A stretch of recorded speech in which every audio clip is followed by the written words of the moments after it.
The epic journey of Ibrahim Touré, a legend beyond the horizon. In the heart of West Africa, nestled between the lush forests and arid deserts, there lived a man whose name would echo across centuries, Ibrahim Touré. His story, a blend of myth and reality, transcended borders, becoming a symbol of resilience, wisdom, and adventure. The beginning of a dream. Ibrahim was born in the village of Kani, a small settlement on the edge of the Sahel, where the land whispered the ancient tales of kings and warriors. From a young age, he was unlike any other child. His curiosity was boundless, and his gaze often wandered to the distant horizon, where the sky kissed the earth and the world seemed to hold endless possibilities. Ibrahim's father, an elder of the village, was known for his wisdom and his knowledge of the land's secrets. He would often tell Ibrahim stories of their ancestors, how they had traversed vast deserts and navigated treacherous rivers in search of a better life. One evening, as the sun dipped below the horizon, casting a golden glow over the village, Ibrahim's father spoke to him in a voice heavy with prophecy. "You are destined for something greater than this land, my son," he said. "The world beyond the desert calls to you. Listen carefully to its winds and follow them, for they will lead you to greatness." This moment became a turning point in Ibrahim's life. He knew he had to leave, to step beyond the familiar and embrace the unknown. With his father's blessing and a heart full of dreams, Ibrahim set out on a journey that would take him across the breadth of Africa. The crossing of the desert. Ibrahim's first great test came when he reached the edge of the Sahara Desert. The sun beat down mercilessly, and the air shimmered with heat. The desert was both beautiful and brutal, a land where survival was a constant struggle. Ibrahim, though young, possessed an innate understanding of nature. His ancestors had crossed these very sands, and he carried their knowledge in his blood. He was able to navigate using the stars, the wind, and the shifting dunes, tools that many had forgotten. For days, Ibrahim traveled with nothing but his will to survive.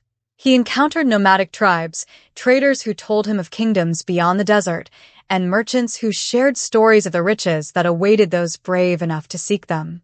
It was during these encounters that Ibrahim learned the power of words and the art of diplomacy. He traded not only goods but also knowledge, forging bonds that would later become crucial to his journey.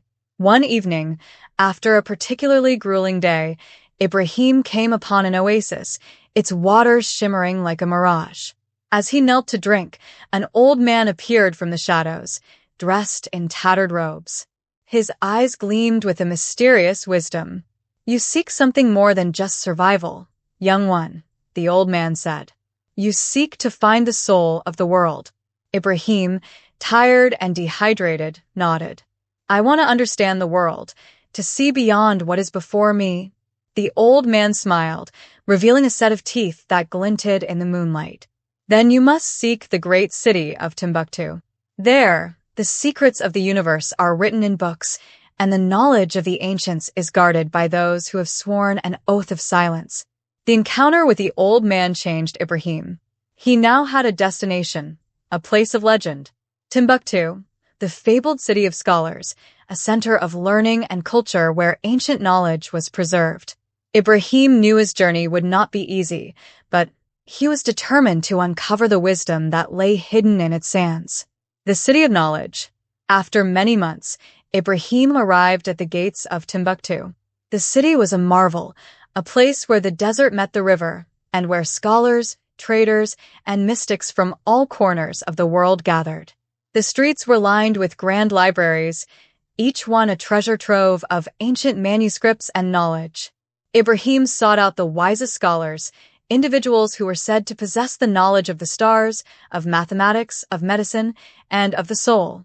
Among them was a woman named Amina, a scholar of extraordinary talent, who had spent her life deciphering ancient texts and unraveling the mysteries of the universe. She became his mentor, guiding him through the complexities of ancient philosophy, alchemy, and astronomy. Under Amina's tutelage, Ibrahim's understanding of the world deepened. He learned that the Great Desert was not just a barren expanse, but a land full of stories waiting to be discovered. He studied the movements of the stars, the patterns of the wind, and the intricacies of human history. But it was in the ancient texts that he found his true calling. He discovered that his journey was not just about seeking knowledge, but about sharing it.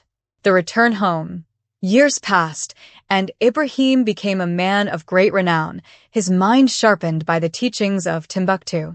But despite the fame and the knowledge he had acquired, he never forgot his roots. He returned to Kani, not as a young dreamer, but as a man who had seen the world and understood its vastness. He was welcomed home as a hero. But Ibrahim was not interested in accolades. Instead, he set about teaching the people of Kani the knowledge he had gained, the secrets of the stars, the power of trade, the importance of preserving knowledge. He founded a school where the elders taught the young, and where wisdom was passed down from generation to generation. Ibrahim's reputation as a teacher spread far and wide. Travelers came from all corners of the world to hear his lectures, and many stayed to learn. He became known not only as a scholar, but as a leader, someone who bridged the gap between tradition and progress. The legacy of Ibrahim Touré. In the years that followed, Ibrahim's influence reached beyond the borders of his village. His name became synonymous with the pursuit of knowledge and the power of dreams. His journey from the deserts of the Sahel to the great city of Timbuktu became a legend, a tale of a man who dared to follow his vision, no matter how impossible it seemed. Even today, the story of Ibrahim Touré is told across West Africa. In villages, in the bustling markets, and in the quiet corners of libraries, his name is remembered. The man who crossed the Sahara, who sought the wisdom of the ancients, and who returned to his people to teach them the secrets of the world. And as the sun sets over the vast Sahel, the wind carries with it the whispers of his name, a reminder that even the greatest of journeys begin with a single step into the unknown.